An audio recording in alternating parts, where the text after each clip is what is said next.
ini kita akan belajar bahasa Indonesia tema 2 subtema 4 tentang menyusun daftar pertanyaan wawancara.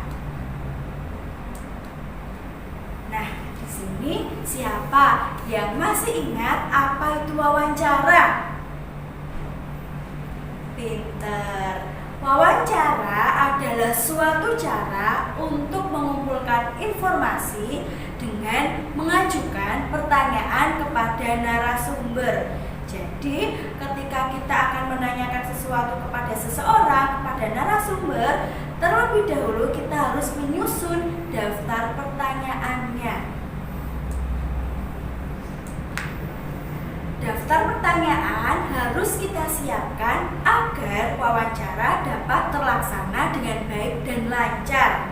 Daftar pertanyaan ditulis menggunakan kata-kata yang baku.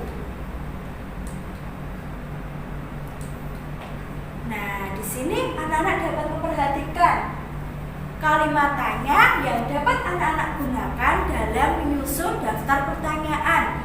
Terdapat kata tanya dan juga fungsinya. Kata tanya yang pertama adalah apa? Fungsinya untuk menanyakan sesuatu atau peristiwa. Kata tanya siapa berfungsi untuk menanyakan orang. Kata tanya di mana berfungsi untuk menanyakan sebuah tempat. Kapan untuk menanyakan waktu.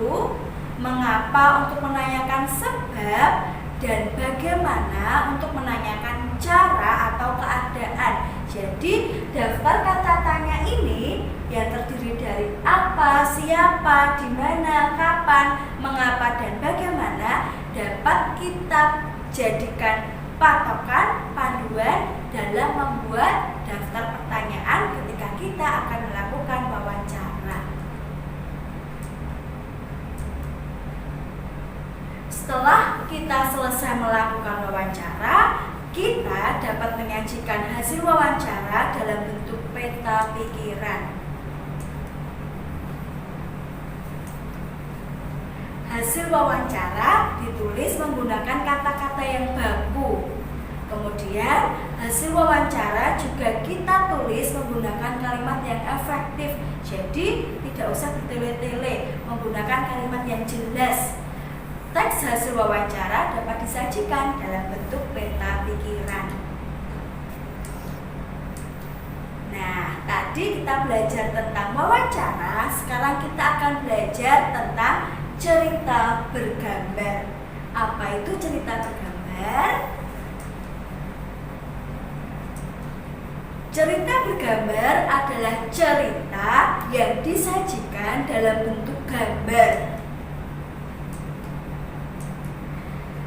Melalui cerita bergambar, kita dapat menemukan beberapa informasi.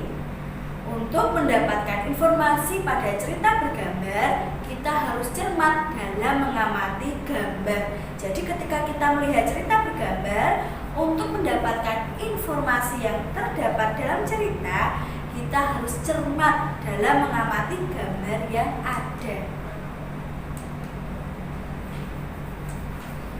Bagaimana cara merubah cerita bergambar menjadi cerita dalam bentuk paragraf atau tulisan? Cara yang pertama, kita harus mengetahui terlebih dahulu urutan ceritanya. Karena cerita bergambar berupa gambar-gambar, kita yang pertama harus mengetahui terlebih dahulu urutan ceritanya. Setelah itu, kita buat cerita menggunakan kalimat berdasarkan informasi yang ada pada gambar. Gambar 1, kita memperoleh informasi apa? Gambar kedua, informasi yang memperoleh apa? Setelah gambar 1 hingga gambar terakhir, informasi sudah kita peroleh, barulah kita membuat cerita dalam bentuk tulisan. Sekian pelajaran bahasa Indonesia pada hari ini. Tetap semangat. Tuhan memberkati. Selamat pagi anak-anak. Bertemu kembali dengan guru kelas 3 terutama Pak Awan. Kita akan belajar pendidikan agama Katolik. Kita akan mereview tentang kisah Yakub, kisah Yusuf, dan kisah Musa. Baik, yang pertama adalah kisah Yakub. Orang tua Yakub bernama Ishak dan Ribka.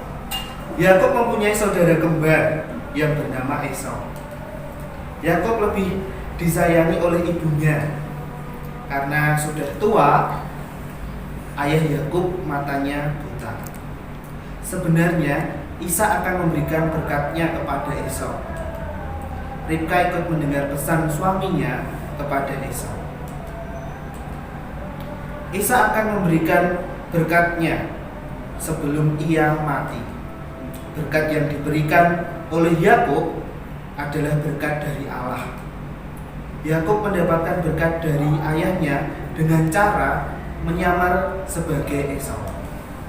Yakub membawa masakan ibunya kepada ayahnya. Yakub melaksanakan semua perintah dari ibunya. Sekarang masuk ke kisah Yusuf. Di Mesir, Yusuf dijual sebagai budak. Di Mesir, Yusuf dijual pada Potifar, seorang pegawai istana Firaun. Di rumah Potifar, Yusuf menderita karena diperlakukan sebagai budak.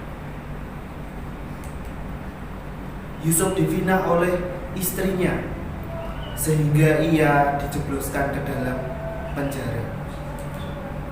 Yusuf dimasukkan ke penjara atas tuduhan palsu. Raja Firaun mengalami mimpi untuk 2 kali yang sangat aneh. Nama Yusuf terkenal karena pandai dalam menafsirkan mimpi raja tersebut. Akhirnya Yusuf dijadikan sebagai penguasa untuk mengatur ekonomi di daerah Mesir. Yusuf memerintahkan untuk membangun gudang untuk menyimpan makanan. Yusuf diangkat sebagai penguasa di Mesir oleh Raja Firaun.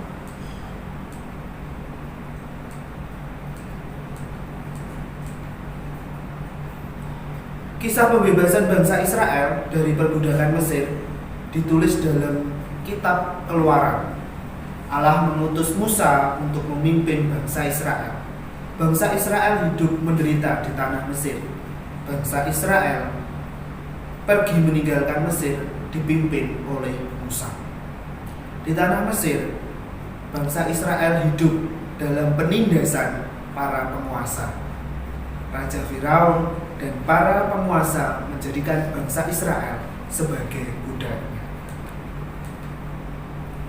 Musa mampu membelah laut Tiberias dengan mengangkat tongkat atas bantuan Allah. Air laut terbelah ke kiri dan ke kanan karena tiupan angin timur. Tentara Firaun tidak dapat mengejar umat Israel sebab mereka terkubur di dalam dasar laut. Tentara Firaun yang mengejar bangsa Israel mati di dasar laut. Pada waktu fajar mereka ia kembali seperti semula. Baik anak-anak, review kita hari ini cukup sekian. Untuk pelatihannya, anak-anak dapat membaca dan mengerjakan tugas melalui Google Classroom. Tuhan memberkati.